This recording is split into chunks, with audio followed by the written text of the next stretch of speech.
नमस्कार दोस्तों, ज्ञान की दुनिया में आपका एक बार फिर से स्वागत है। दोस्तों, हमने अपनी पहली कक्षा में यानी कि इससे पहले वाली कक्षा में ग्रामीण परिवेश के प्रथम अध्याय से संबंधित 10 महत्वपूर्ण प्रश्नों के बारे में चर्चा की थी। ये आज इसका दूसरा चरण है। आज हम उसी से संबंधित कुछ और प्रश्न लेकर आए हैं, तो चलिए इसको शुरू करते हैं। दोस्तों, हमारा आज का प्रथम प्रश्न है कि 2011 के अनुसार भारत की ग्रामीण जनसंख्या कितनी है?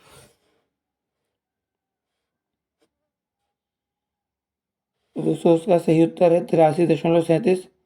दोस्तों, जैसा कि हम सभी को पता है कि भारत एक ग्राम प्रधान देश है, यानी कि ग्रामीण देश है। तो 2011 के अनुसार ग्रामीण जनसंख्या 83.37 यानी कि 68.9% थी। ठीक है दोस्तों, तो आप इस बात को याद रखिएगा।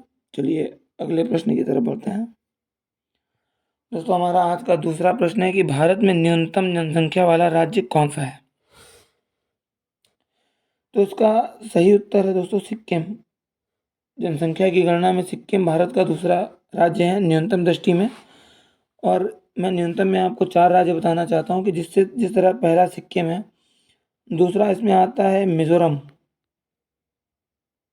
मिज़ोरम और तीसरा गोवा है और उसके बाद चौथा अरुणाचल प्रदेश।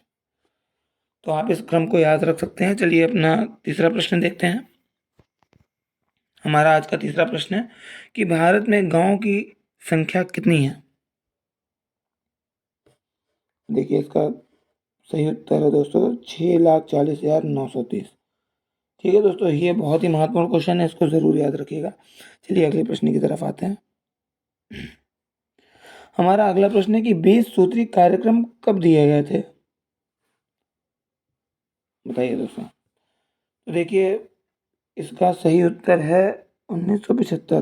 दोस्तों, 1974 में मैं आपको पिछली क्लास में बता चुका हूँ कि ग्राम विकास विभाग की स्थापना हुई थी और 1975 में 20 सूत्री कार्यक्रम दिए गए थे, जो कि दिए थे इंदिरा गांधी जी ने। ठीक है दोस्तों, तो चलिए अगले प्रश्न की तरफ बढ़ते हैं। हमारा अगला प्रश्न है कि भारत में गैर आबादी वाले गांवों की संख्या कितनी है?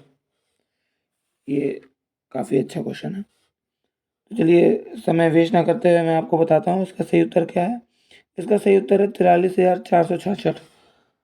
दोस्तों, हमारे भारत में 6 लाख, माफ़ कीजिएगा, 6,40,930 गाँव हैं, जिनमें से गैर आबादी वाले गाँव 43,466 है और आबादी वाले गाँव 5,97,464 हैं।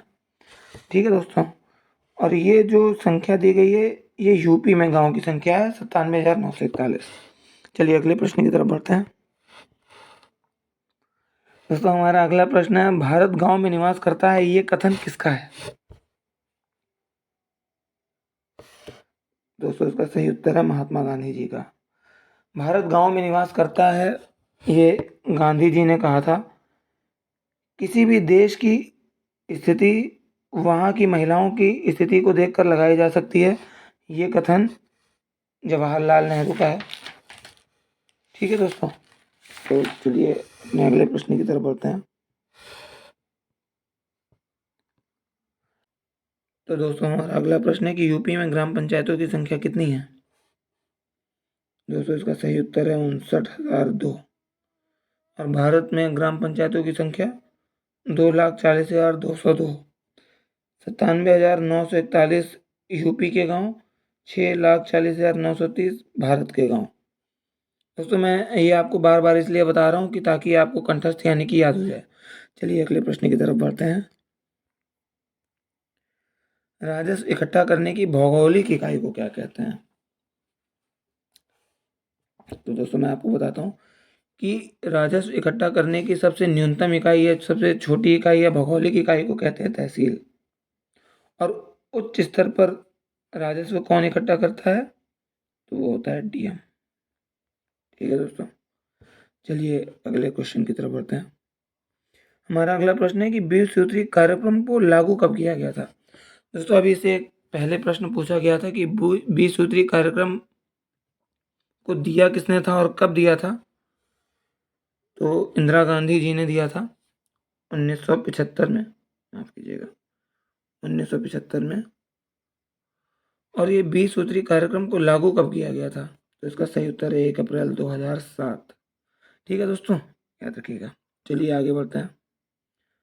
तो आज का हमारा अंतिम प्रश्न है कि ग्रामीण क्षेत्र का विकास करने की प्रशासनिक इकाई को क्या कहते हैं?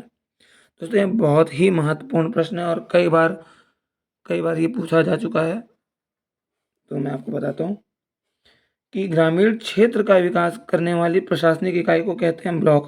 दोस्तों ब्लॉक के अंदर आपको पता होगा सबसे पहले आता है बीडीओ, फिर आता है एडीओ और अंत में आता है वीडियो। ठीक है, block development officer, assistant development officer और विलेज डेवलपमेंट ऑफिसर यानी कि ग्राम विकास अधिकारी। तो दोस्तों इसी के साथ हमारा आज का ये सेशन ख़त्म होता है। अगर आपको ये वीडियो लाइक करना हो तो आप कर सकते हैं। अगर आपको पसंद आता है, आगे आप और भी इसी तरह के महत्वपूर्ण प्रश्न चाहते हैं तो आप इस चैनल को सब्सक्राइब कर सकते हैं। धन्यवाद।